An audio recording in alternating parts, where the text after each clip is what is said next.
What's going on, everybody? We are live for the Real Estate Wholesaling Ring, and today we're going to be calling some sellers live. Lane's got some stuff for us. He's got some drama going on with one of his properties.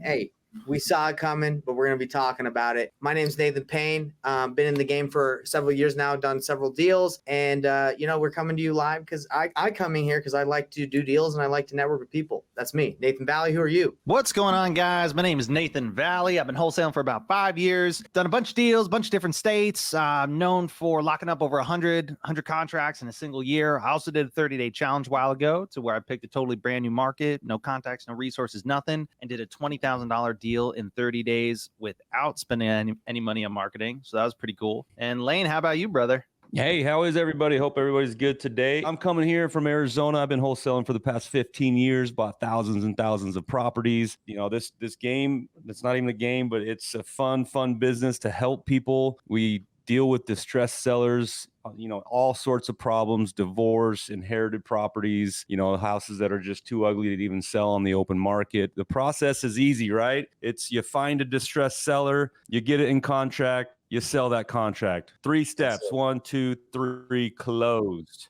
So we like doing this live, showing people how it's really done within the business, behind the curtains. This is real, not scripted. These are real sellers coming to us with some sort of distress that need to sell their property and they need help. It's a real problems, man. So let's get into one of the problems you're facing right now. I know. Oh yeah, before we get into that, guys, he wrapped it up. He basically said what these calls are for, but more than anything, we want you guys all to take action. The reason why we do these calls is because we want you guys to see what it looks like, and we want you to go out there and do it. So if you're struggling to take action, guys, hit us up. We'll give you some motivation. That's how you make money, right, Lane? I mean, Nathan, you got to go do it. You can educate yourself. Your head can be full of knowledge, but unless you're taking action, you're wasting your time. I'll kind of say it in short. I'm totally going to butcher it, but it was a post I saw the other day, and it's from a quote from a gentleman named Alex Ramosi. And again, I'm going to butcher the quote, but you'll get the idea. Basically, it's kind of like a couple sentences to where what he says is getting ready to do the thing isn't doing the thing. Preparing to do the thing isn't doing the thing. Scheduling out doing the thing isn't doing the thing, right? Getting everything set up and in its place to do the thing isn't doing its thing. Setting the goals for doing the thing isn't doing the thing, right? And it goes on and on for a little bit. But guys, the only thing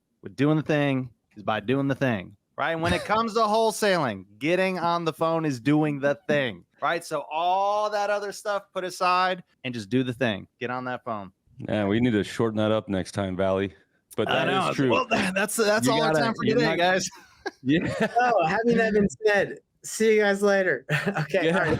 Let's dive right into Lane. Tell us what's going on last week. Yeah, so 2 weeks ago live on this call, we tied up a deal. Got a hold of this Anita in Deming, North New Mexico. Had a lot of distress, dealing with a bunch of health issues. She inherited this property from her father, and she can't keep up with it. She can't even make the mortgage payments anymore. She's 3 months behind, and she just needs it gone. She actually is living somewhere else. People are breaking in. So we were able to come up with a number that she was happy with. It was putting about $20,000 in her pocket. $61,000 was the purchase price. We sent it out right after we got off this call. She signed it. We opened escrow. I sent my inspection crew out there to take pictures. We looked at the pictures last week, and I mean, you can almost just smell the filth and disgustingness through those photos of this house. I mean, it was bad. So then we get a call from her, and she's a little crazy. Well, she tries to think that we're like pulled the wool over her eyes and are taking advantage and all this, accusing us of things. And anyways, got her to calm down. Come to find out there's title issues.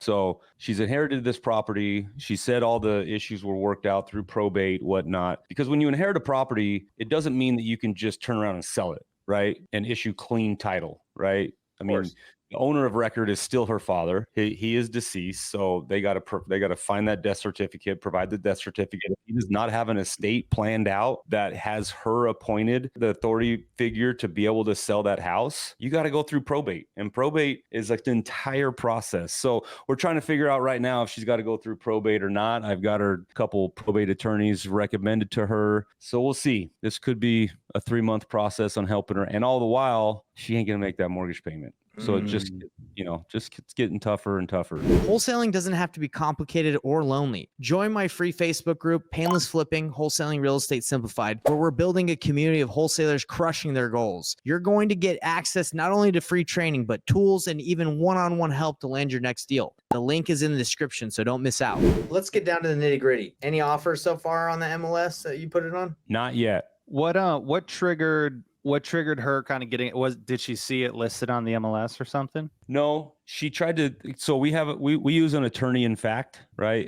An attorney in fact is basically it's the power of attorney only to list the property, right? It only gives me power to do one thing, and that's only to sign listing documents to put it on the MLS. That's it. I don't have a power of attorney to do anything. I can't even sign the closing docs when it comes to close, but it only gives me authority to list the property. So she went and reread that and started freaking out on me that I had the power of attorney to do whatever I wanted in her dead father's name, which is not the case. It's an attorney in fact.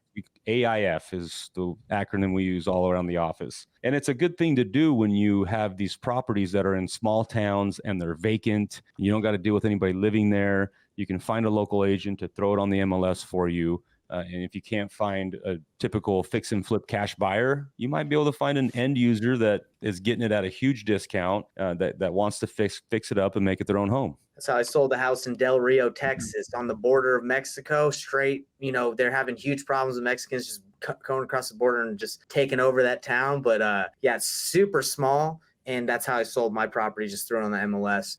So crazy, very interesting. So let me ask you, Lane, not a lot of offers. This is like a real situation you're facing. Not a lot of offers. You got someone that's coming at your neck. You have potentially a deal that might be a waste of your time if it's 3 months and nothing happens of it. What's your thought process right now? Is it like, should I just bail on this one? Should you just keep it going? Like, what are you thinking? No, because we've got her calm down. And as soon as we hear back from the probate attorney, there is a chance she doesn't have to go through probate. I mean, there is still that chance but the probate attorney needs to look at it and let us know.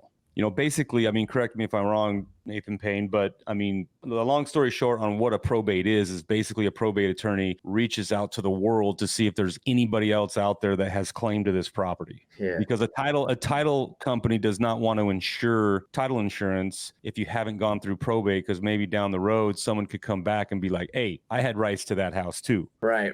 And I'll be completely honest, I don't know really what goes on in that process, just because the title company I work with has a probate attorney that just takes care of everything. So when there's that issue, I just say, hey, send it to your probate attorney, get it done. And they usually get it done. In Utah, it's very quick. I don't know about where you're at, New Mexico, where this deal is. But anyway, no, that's what they do. Great. One thing I wanted to point out too that was great is she looked over the paperwork and she's like, whoa, oh my gosh, it says these words, and she's thinking after she had already signed it. Yeah, after she had already signed it, right, guys? Sometimes this will happen before they sign it. Sometimes it'll happen after they sign it, right? It'll happen in both scenarios. But the key is this is why it's really important, and this is part of the sales process. To each their own on whether you like. I personally, I like to go through the contracts with them when we sign it, whether virtually or whatever the case may be. Some people, they like to send it and then they sign it. Either scenario, you should know your contract that you're using in and out. And what I mean by that is you should be able to walk line by line through that contract and explain what each section, what each paragraph means in simple terms. Because I can't tell you how many times I've heard people lose a deal because something like that happens, or they get to a certain point in the contract and they're like, well, wait, what's this? And the person doesn't know how to confidently explain it in simple terms. Guys, there is nothing worse than losing a deal that way, when you did all the hard work and you're right there on the 1 yard line and you lose it because you didn't know your contract well enough. So please, guys, for those of you watching and listening, make sure you understand it. And guys, if there's a lot of stuff in your contract that you don't understand, just Google it. It's my best friend. Has it happened to you, bro? Has it happened? 100% it's happened to me, especially when I was first getting started. Look, 100 contracts. There's a lot of failed contracts and failed conversations in between all of those, in a single year. I'm not trying to flex on you, dude, but that's never happened to me. Really? Nah, bro. It never happened to me. Because when I get to that point, it's just like, I don't really even bring my journey has never been bringing up the contract and that being like what is this? I'm out of here. Anyway, it just never happened. Not to roast you. That's not my good purpose. No, it's cool, bro. I get it. You're better than me. It's fine. It's whatever. Bobby. All right, let's get into some calls. All right, man. you guys done bickering? Can we actually call people that need help? Let's Let's call do some people that need help. But Love Lane's it. out here. He's sweating. He's like, we got to save some people today. Let's go. Dude, make what some I am calls. all about. I mean, because at the end of the day, this is a business that we've created, that I've created, but these people are reaching out to me because there is some sort of distress, right? And just so everybody knows, these are inbound leads, right? So these people are reaching out to me. They're filling out a form online, or they're calling me because of an ad that they saw that I have out there on Facebook, Google, or what have you. And so that's a little bit of an easier lead to have a conversation with than if you're just cold calling people that aren't expecting you to call. You're cold calling people that have a lot of equity in their house and just being like, hey, you're driving through the neighborhood wondering if you want to sell your home. Those are hard. People get a little irritated, and you got to make thousands of calls before you can even get one deal. So these are all inbound leads. So as Lane's getting that dial up, I will say that the paper lead is the best, the holy grail. But it also, if you're brand new, paying for leads is probably not the best idea, because you got to be on that phone, you got to respond, and you got to be really good. So I would work your way up to that point. A lot of people starting this business by making those cold calls. It take a lot, but it's a good way to cut your teeth. Yeah, it's free. You cut your teeth, learn that way, and then you upgrade to the ultimate closer, Lane and Nathan, and then you can do PPL. I just talked to someone that did PPL, spent $3,000, didn't get a deal, and they're like, "Oh man, I thought it would work." I'm like, "Bro, you're probably not. No offense, but you're brand new. You're probably not that good yet. Like when you got Lane on the other phone, on the other line, and you're trying to do that, good luck. Lane will get you every time. Send me your deals. We'll close them. That's right. Yeah. And he'll get you with that 1, 2, 3, baby. He just sends that contract. He says, "You're signing right now." Sure can. Thank you. What do we call a doctor's office? What was that? Said, "Can you hold, please? I got another." Okay. Is this Kokisha? Did I pronounce that right? Yeah, Kokisha. Kokisha, got it. Man, I'm proud of myself. First try. Kokisha, this is Lane. I think we had gone back and forth on text messages earlier today, calling about your property that you sent over to us on Lindell Avenue. Yeah. Is now an okay time? Yeah, that's fine. Good. Well, as I'm pulling your property up here, let me verify. It's 2224. Yeah, Illinois 62966. Perfect. Well, as I'm getting that pulled up, what can you tell me about what you got going on there? Okay. So, bought the house about 5 years ago while I was staying in Illinois, and because it was literally across the street from my dad. And Okay. then, I moved back to Arizona. I had somebody that was renting it, and the renter is moving out, and I just don't want to deal with it. I just want it sold so I can be done and walk away. When are they moving out? In the next month? Okay. So you're wanting to get something done here in the next 30, 45 days or so? Yeah. Great. Well, yeah, we can definitely accommodate that. When's the last time you were in the property, Kokisha? Me, myself, I went to town. I went to Murfreesboro about a month ago. Okay. How long have these tenants been in it? Well, my brother was staying there when I first left, and since then, my cousin is there, but he's moving. So okay, so these are family members. These are family members that are there. Gotcha. Okay, cool. Well, that's good. Sometimes they usually take better care of the property, or there's other times that they kind of tear it up because my cousin that's there is taking really good care of the property. Awesome. He just broomed the yard. The house, I'm not gonna lie, it does need some repairs, but I don't want to do anything. I want it to be over. Hey, I don't blame you, especially not being there. That's tough. Right. So tell me about what kind of repairs you think it needs. I know the bathroom could use remodeling. And it is just one bath? Yeah, it's one bath. Gotcha. Okay. I'm like, nothing too terrible, but I'm like, the house is in really good shape for its age. Okay. Yeah, I see it. It was built in 1948. I mean, has it been updated since then? Yeah, it's been updated. Okay. But you haven't done any of the updating? I haven't done the updating. Okay. The people I bought the house from did the updating. And how long have you owned it? 5 years. Gotcha. Okay. So any idea how old the roof is? Whenever we checked, the roof was 10 years old. Okay. And what about AC unit? Does it have one, or does it just have a furnace? It has an AC unit. Okay. You know how old that is? Not right offhand. Gotcha. Okay, no problem. Okay, well, good. Well, Kokisha, I'm sure you know a little bit about us. I mean, obviously, we're a cash buyer. We buy the home as is. What we're really looking for is properties where we can bring value to it, whether it be because of the situation or the repairs that are needed. And so this one looks like it's it's perfect for us. It's right up our alley. It's in a market that we really like, and our offers are as is, right? No closing costs. There's no commissions that are involved in our offer. Have you thought about, like, if I was to come in with an offer like that, what kind of price would you be willing to do for me? Between 50 and 60. Gotcha. Okay. And how'd you come up with that number?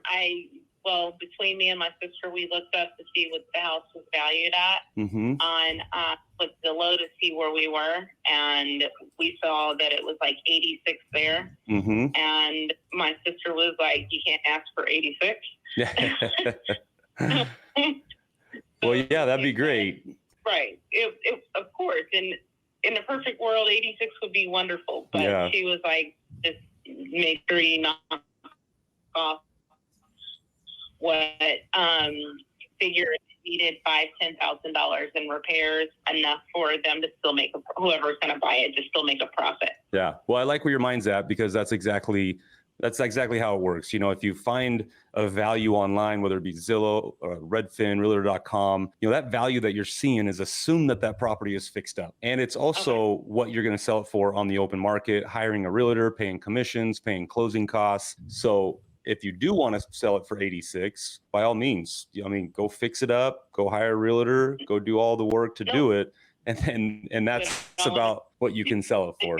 So I'm glad you understand that. Right. She made sure I was clear on what had to happen. Yeah. Okay. Well, I'm just kind of looking around here at some comps that are in the area, and there is some stuff that has sold, on the MLS. I see it. There's a 4-bed, 2-bath that sold for $63,000 right around the corner on 22nd Street. There's another one over on Robley Street that is a 3-bed, 1-bath that sold for $33,000. Stuff around there. Yeah. And is yours a 3-bed, 1-bath or a 2-bed, 1-bath? It's technically 3. It's got 3 rooms. Gotcha. Okay. Oh man, I'm seeing there's another one for 40.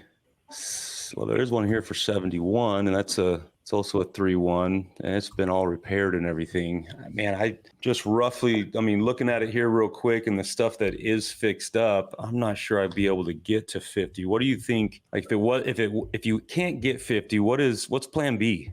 If I have to put it on the market, I'll put it on the market. Yeah. The thing is like, I'm looking at some comps that need some work that, they're down in the $40,000 range. I'm looking at another one here on Alexander Street, totally fixed up, 3-bed, 1-bath, sold for $71,000, $42,000, 2-bed, 1-bath. So I'll be straight with you, Kokisha, because I don't like to beat around the bush or anything like that. But if I was just seeing these numbers that I'm looking at right now, I'm down like in the 19,500 range. That's not gonna happen. Yes. So I owe proper. You still have a loan on it? Yeah. For about $2,000. How much you broke up there? About $20,000. Okay, so that's right there about what you owe. Well, I'll tell you what. There's other ways to sell your home other than just hiring a realtor and getting a cash offer. Have you ever considered selling your home on terms, like doing a seller finance? I don't want to have anything to do with this property after I'm out of it. I totally get that. And that's the great part, is you don't have anything to do with it. You're just, you become the bank. And whether I get a loan from Wells Fargo or if I have you finance your equity, all you're doing is collecting payments. You have no ties to that house other than a loan on it. Does that make sense? Yeah, but I would still have a loan and someone could still default and I would still be responsible. Yep. You're 100% correct. That could happen. So, okay. So you owe 20. What's the absolute lowest you would take, you think? I'd have to go over it with my sister. Okay. Because if I was able to get my office to go above 20, I don't know how much it would be able to be. So talk with your sister. Have you talked to any realtors in the town at all? Not yet.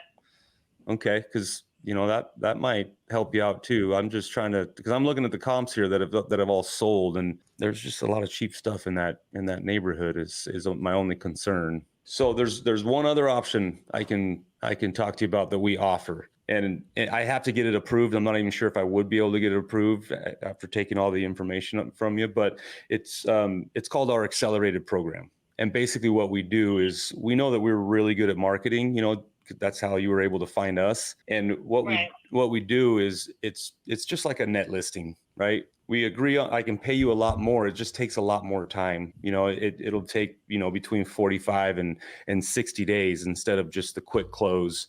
But basically the way that it works is, I stick my marketing team on this, and we go and market it to our investors, to end users. We throw it on the open market, and we're able to get you a lot more going that route. So if you have a little bit more time, we could do it that way. I could see if I could get this approved, and going that route, it's probably still only going to be, let's see here. I could probably get you between 45 and 50,000. Okay, I can talk that over with my sister and see if that works. But again, you remember that I'm going to market this property. I'm going to send it out to all my investors. We're going to stick our marketing team on it. So it's just going to take longer to do. And like I said, it sometimes, just depends on how fast we can sell it. It could take 60 days. So if you have more time, we can get you more money. At that time, the mortgage on it's only $286. Yeah, that's a great mortgage. I would love to be able to just take that mortgage over and then pay you the rest of your equity out over time. Okay. So, I mean, what if we came up with a purchase price? What if I was to say, hey, I'll pay you $65,000, leave that mortgage in place, and then the difference is your equity. I'll come in with a $5,000 down payment, and I'll make payments to you every single month and to pay off the equity that you have. And we'll put a 10-year balloon on it. So you'll be able to sell it for a lot more. I'll talk to my sister about it and see how that looks. Okay. Does your sister own this house with you? No, it's my house outright. Just gave me the down payment money, but my sister helps me with anything and everything that I'm doing, just to make sure I'm making the right decision. Love it. That's awesome. No, I totally appreciate that and respect that. So why don't you talk to her and then let me know if you guys want to get on a 3-way call, I can do that as well. You just let me know. Okay. She doesn't get off work until 6, so I'll talk to her then. No matter what, we'll talk. Okay. Well, Kokisha, I'm here to help. Let me know after you and your sister talk. Just let me know. All right. Perfect. Thank you. All right. Thank you. Bye. Sisters, Yeah. Sisters or daddy or what? She just doesn't know, dude. She's just shook by your low offers right now. She's like, oh my gosh. Where is this located? This feels like this is Midwest territory or something.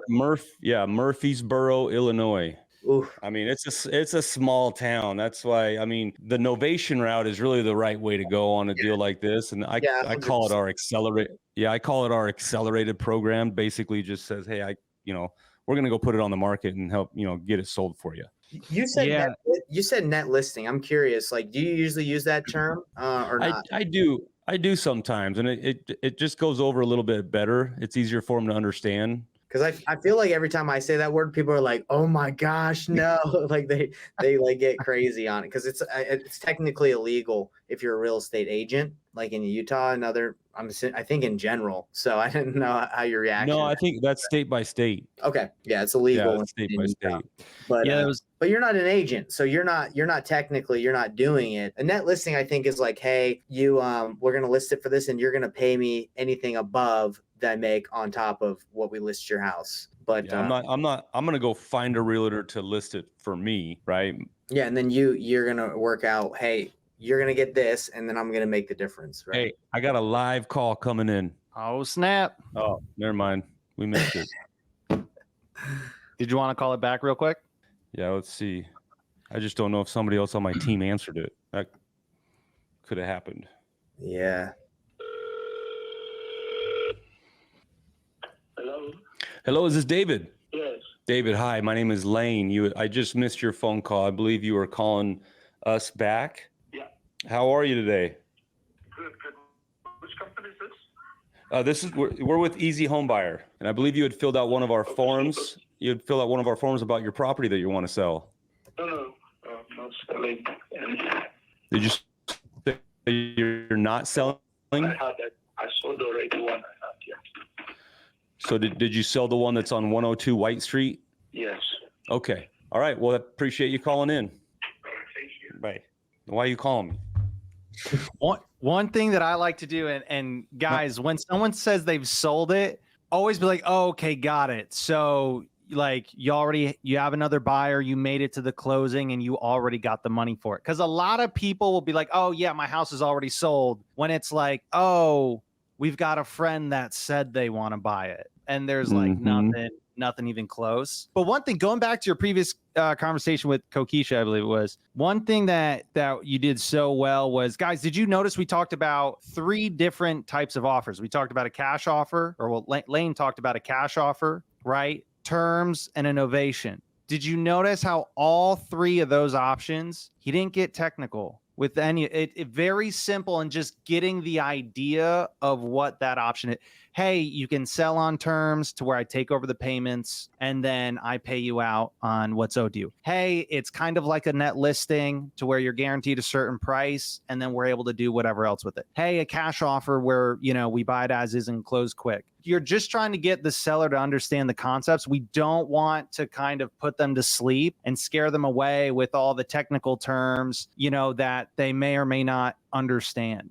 Just really, really basic, simple content. Yeah, you did such a good job of that, man. That was awesome. Amazing, bro. Yeah, you don't want to get bogged down in the details, because then they're just like you lose their attention. Now, one thing I have noticed is with creative deals, sometimes they don't know what you're talking about. Like not you, Lane, but just in general. Right. So it's that one you kind of have to gauge where they're at, if what they understand when you mean payments. Some people get it. They're like, oh yeah, make payments. Okay. Some other people are like, I don't know what you're talking about. And sometimes you feel like over explaining to teach them. Yeah. Try your best to keep it simple, like these guys are saying. But for everyone that's watching this, if you don't have that in your arsenal where you know how, not only how to pitch it, but how to actually fulfill on those 3 offers. That's why we do these calls as well, is because, a lot of people are passing up on deals, right? They're passing up on leads. This deal, that Lane's talking about with the lady in Illinois, that's not a cash offer. Like this, she's not going to sell, that she owes 20. So he'll probably, for cash, probably in the small town needs to be around 20 or less. So the novation is the thing that will make this work. Maybe creative if you want to own a deal with that, but I would say novation, getting this on the MLS, finding that right buyer, that's the play on this one. Yeah. And a lot of times there's a lot of investors out there that do like this low entry point creative finance deals, sub 2. It's not for me, because a lot of times people are like, oh my gosh, you have a $250 mortgage and you're only going to pay her $100 a month, and then you can rent it for $1,000. You're making a lot of money every month, $600-$700 a month. But what you don't understand is this house is, well, one, it's built in 1940, so there's a lot of maintenance that goes into it, and then also these small towns have tenant turnover like crazy. So you think you're making all this cash flow, and then all of a sudden this tenant moves out after a year, they trash the place, that cash flow's gone. Yeah. Like all the money you made is gone. It's all gone. You got to re-up. You got to do carpet paint, $5,000 or whatever to get it done. It's vacant for 3 or 4 or 5 months. So you're paying her out every month. So, I think that it's sexy, right? Like, oh, you can cash flow, but no, in Rich Dad Poor Dad, he's not explaining vacancies and all these things that come in when people think buying real estate is cool. Well, that and the other big piece of it is appreciation. Right. So guys, when real estate appreciates, you make a lot more money on a $400,000 or $500,000 property when it appreciates 5% versus a $50,000, $60,000, $70,000 property when it appreciates 5%. So, if it appreciates, it might even go down, bro, in some of these towns. But at the same time, it's it all depends on who you're working with, and this is where like knowing what client you're serving is so important, because there's a huge market of people. Because the one thing is the barrier to entry is much lower, right? You don't need a huge amount of capital, or you don't need nearly the same amount of capital to get into buying $40,000, $50,000, $60,000, $70,000 rental properties. Not nearly as much as if you're buying $400,000, $500,000 plus rental property. So, it all just depends on who. Yeah, and I know we don't like to kind of get caught up on the whole education side on this. We're really just calling sellers. But if I was able to get this deal and I could make a $5,000 down payment, take over her loan, that's $250, and say I pay her $200 more. So my all in is $450 a month, right? With $5,000 out of pocket. You could go sell that on terms, right? You wrap it, right? You sell it on a wrap. So you go find a buyer, and these small towns are great for stuff like that. You got the maintenance guy, you got the lawn guy, you know, they want to live in town and they're tired of renting. So you can say, hey, say my purchase price is $45,000 with Kokisha. Hey, I got this property, I'll sell it to you for $75,000 and I will finance it, and have them come in with a $10,000, a $15,000 down payment. So now you got your $5,000 back. You got $10,000 more in your pocket, and you're charging that person $950 a month. So now you're making cash flow, and they own it. They're not a renter. They own it. So they got pride of ownership. Water heater goes out, they fix it. Roof leaks, they fix it. They pay property taxes. So that's another exit strategy on something like that. But the most important thing, guys, is I don't care what exit strategy you have or what you think's better than the other. It all comes down to how well can you have that conversation with the seller to figure out what they're even willing to do. Right. And then the exit strategy comes next. So, but first you got to have the skills, somebody like Lane, so that you can have that conversation and get it to that point. And then, you know, figure out what exit strategy is best. So I love everything you're saying. Let's wrap it up. But one thing I just want everyone to get in everybody's head is, Lane, that was a lead that you're paying for, right? It came in, she knew who you were, she filled it out. That's great. Now, if you do not have those skill sets, be aware that you're going to have calls like that. And if all you know how to do is make a low cash offer, I wouldn't say you light that lead on fire, but Lane, you get a lot of those conversations, right? People want, they want a certain amount. It takes that skill and the options to pull deals out of that. So a lot of people get in this game and they think let me pay for some leads and I can get it. We're showing you the truth that most sellers want as much as they can get for their house. Obviously, it takes the skill set of the conversation to get them, and the offer options to get them to work with you and feel like you're the expert. Like, she knows, Lane, you're the expert. You're running numbers. She was feeling that. If you're just going through a script and just asking questions and you don't flow well, you know, she might work with you if she's got no other options. But just be aware, it takes more than just making a low offer to get deals in this business. Yeah, and you don't have to be a pro. Just like Nathan Valley, you said, you don't have to be a pro, but taking imperfect action is the best education you can give yourself. Now, granted, paying for leads does cost money, so go the other route, get acclimated, learn the business, learn what sub-2 creative finance is, you know, so you can actually truly help people. Like, this lady obviously doesn't want to go the realtor route, you could tell. And so really she only has these other options that I was able to present her with. And you can truly help somebody, right? The cash offer just is not for her. She owes too much money, right? Okay, well, let's try and help you. Let's get you more money for it, but it's just going to take you more time to do it because you're going to basically finance your equity or go the novation route. And just to piggyback off that, guys, with what he was